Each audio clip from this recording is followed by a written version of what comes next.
Magandang araw, narito na ang headlines dito sa Philippine News Agency.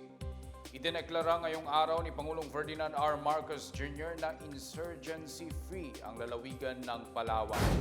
Batay sa resolusyon ng Joint Palawan Provincial Task Force LCAC at Provincial Peace and Order Council, napatunayang wala na ang presensya ng New People's Army sa mga binabantayang lugar ng mga otoridad simula Oktubre 2021. Wala na rin anyang naitatalang karahasan na may kinalaman ang makakaliwang grupo mula noong huling quarter ng 2020. Isinagawa ang deklarasyon kasabay ng pagdiriwang ng National Peace Consciousness Month sa Puerto Princesa City. Sa kanyang mensahe, nagpasalamat si Pangulong Marcos sa National Task Force to End Local Communist Armed Conflict at ang katuwang nito para sa pagtulong sa gobyerno sa pagpapalaganap ng kapayapaan at pagsugpo sa ilang dekada ng insurhensiya sa bansa. Pinuri niya ang matagumpay na pagpapabalik sa mga dating rebelde sa lipunan at pangangalaga sa kapayapaan at seguridad sa Palawan.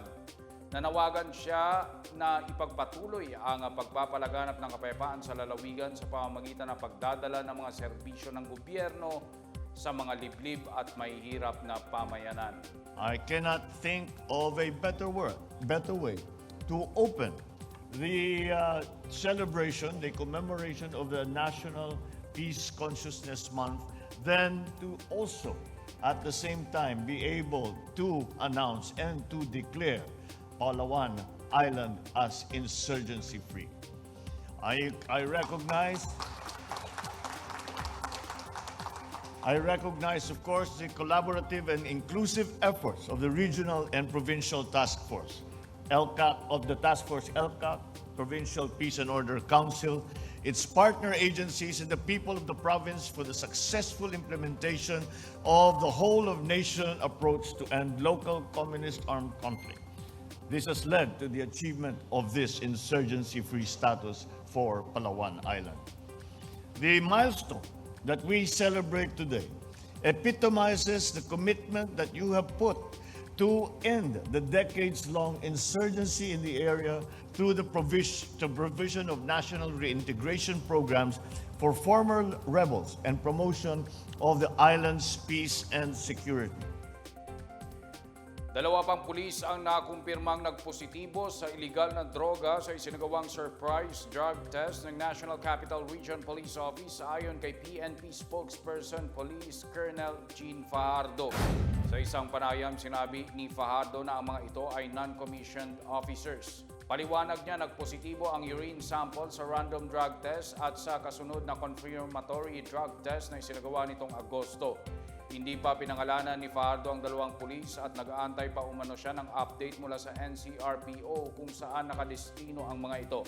Matatandaang nasibak sa pwesto si Mandaluyong Police Chief Colonel Cesar Herente matapos na magpositibo ito sa isinagawang random drug test.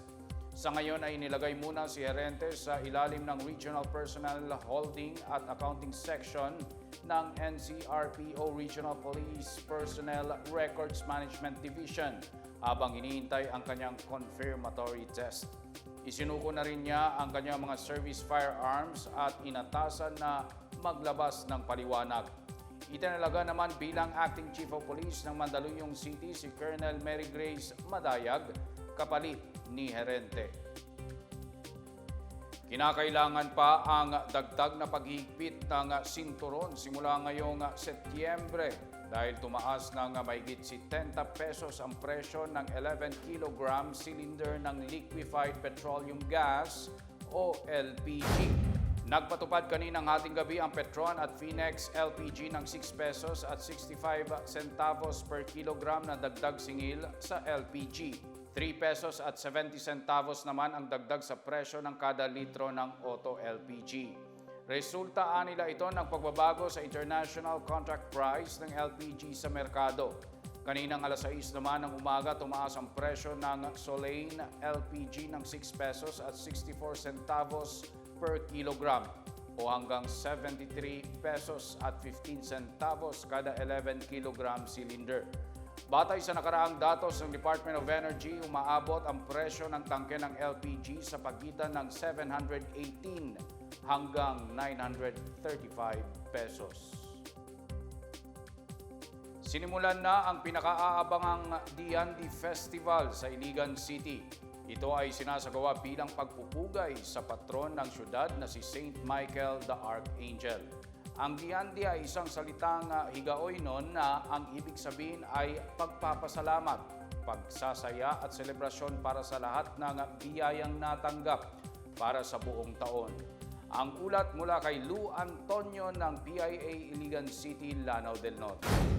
Para buksan ng isang buwang pagdiriwang ng Diandi Festival, nagsagawa ng pagpananghid ritual ang mga Higaonon upang humingi ng basbas mula sa magbabaya para sa magandang ani at matiwasay na selebrasyon ng festival. Layo ng Diandi Festival na ibida ang pagkakaisa ng tri-people sa Iligan, ang mga Kristiyano, Maranao at Higaonon. Ito ay ipinagdiriwang din bilang pasasalamat kay Senior San Miguel, ang patron na santo ng mga Iliganon.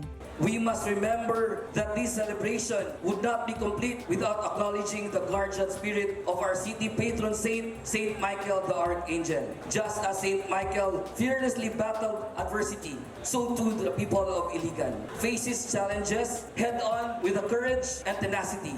Kining Diandi Festival usa ka testamento sa atong rich heritage o pagtalagsaong nga talento sa atong katawhan.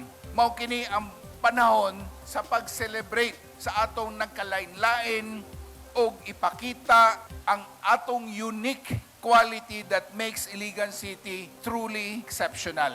Nagkaroon din ng cheer dancing competition kung saan ay itinanghal bilang champion ang Barangay Tomas Kabile, first runner-up ang Barangay Luinab, at second runner-up naman ng Upper Hinaplanon. Gusto na mong i-portray sa ila bitaw nga dancing is not just performing, like it's a way of self-expression jud siya. Mapagawas na mo tanan namong gibati while ga performing. Ipinakilala rin ang mga kandidato ng Miss Iligan, Diandi King, Mr. Iligan and Lanao del Norte, at Miss Gay Iligan. Nagbigay aliw din sa mga manonood ang Fierro Fire Dancers na grand finalist ng Pilipinas Got Talent at si Marian Osabel, isang Iliganon at grand champion ng The Clash sa GMA7. Lou Antonio ng PIA Iligan City, Lanao del Norte para sa PNA Headlines. At yan ang pinakabago at pinakamahalagang balita sa mga oras na ito, hatid sa inyo ng PNA Headlines. Para sa iba pang mga balita at impormasyon, bisitahin lamang ang aming webpage pna.gov.ph o ang aming Facebook at Twitter account ng Philippine News Agency. Mapapanood din ang PNA Headlines sa Facebook page ng Presidential Communications Office o PCO. Ako si Wilnard Bacelonia. Ito ang PNA Headlines, naghahatid ng mga balitang nagbubuklod sa buong bansa.